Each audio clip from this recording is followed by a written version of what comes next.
localité de Goulalé, dans la sous-préfecture de Sipilou, à l'ouest de la Côte d'Ivoire, a accueilli les 24 et 25 juin 2026 une célébration éclatée de la Journée nationale des frontières.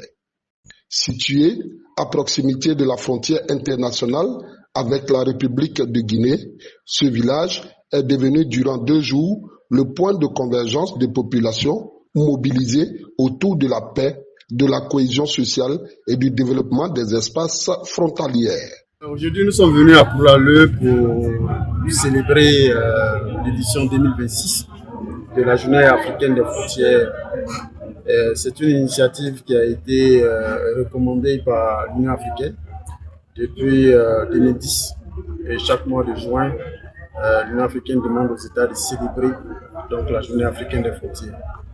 Dans le cas d'espèce, en Côte d'Ivoire, nous avons eu le lancement officiel de la célébration en Gandana dans le département de Bengué. Et nous sommes là pour la célébration éclatée. Et nous sommes aujourd'hui à Poulaleu pour célébrer donc la Journée africaine des frontières avec nos frères de la Guinée. Nous sommes très heureux de savoir qu'il y a un engouement, on sent l'engagement donc des communautés. Et on sent le besoin pour ces communautés d'avoir ces moments de retrouvailles, des moments de cohésion, des moments de dialogue, de concertation.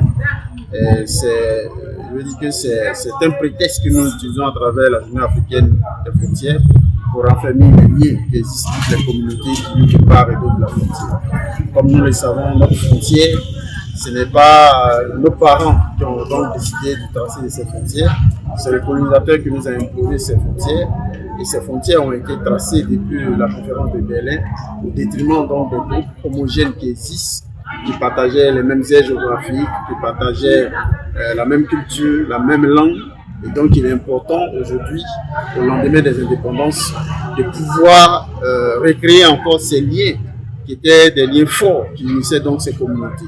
Et donc c'est à cette occasion que nous venons pour véhiculer ce message de paix, ce message de cohabitation pacifique, ce message de cohésion, ce message de développement. Mais également c'est une occasion pour nous, en tant que Commission nationale des frontières de la Côte d'Ivoire, d'apporter des solutions aux besoins des communautés qui vivent dans ces espaces. Nous avons mené des études. La Côte d'Ivoire s'est dotée d'une politique nationale de gestion intégrée des frontières qui a été adoptée depuis le 12 juin 2024. Et cette politique met en exergue l'extrême vulnérabilité, l'extrême pauvreté de ces zones frontalières comparées aux zones de Méditerranée. Donc c'est une occasion aussi pour nous d'apporter les débuts de solutions à travers par exemple la construction d'un château d'eau.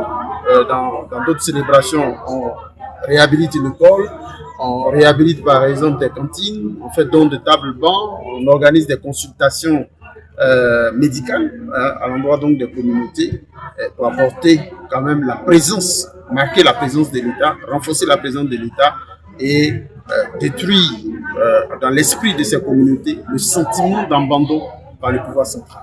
Nous sommes là pour dire aux communautés frontalières que l'État ne les a pas oubliées. Le gouvernement est à pied d'œuvre pour apporter le bonheur, pour améliorer les conditions de vie de ces communautés. Et cette amélioration va passer nécessairement par la matérialisation de la frontière. Parce que pour qu'on soit en paix, il faut que chaque État puisse connaître la limite de sa souveraineté. Et les commissions nationales en charge des frontières des deux pays sont à l'œuvre pour matérialiser cette frontière. Deuxièmement, c'est de travailler sur les individus, travailler à travers donc des activités génératrices de revenus. Vous avez vu qu'on a travaillé sur le renforcement des capacités, notamment dans le milieu agricole, mettre en place des coopératives agricoles transfrontalières, c'est de mettre ces communautés ensemble. Et on estime que lorsque ces communautés vont commencer à travailler ensemble, forcément la paix va venir. Parce que si on a un intérêt commun, on est obligé de faire la paix pour pouvoir développer notre business.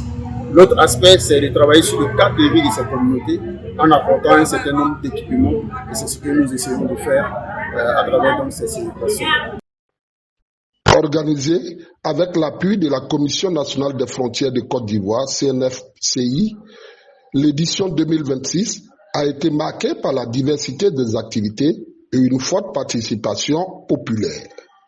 Autorités administratives, chefs coutumiers, leaders communautaires, agriculteurs, éleveurs, jeunes et femmes des deux pays ont pris part à cette rencontre fraternelle. Le président de la mutuelle de développement et de solidarité de Koulalé, Mudesco, Bamba Tokpa, s'est réjoui du choix de son village pour accueillir ces retrouvailles entre communautés autochtones, allogènes et guinéennes.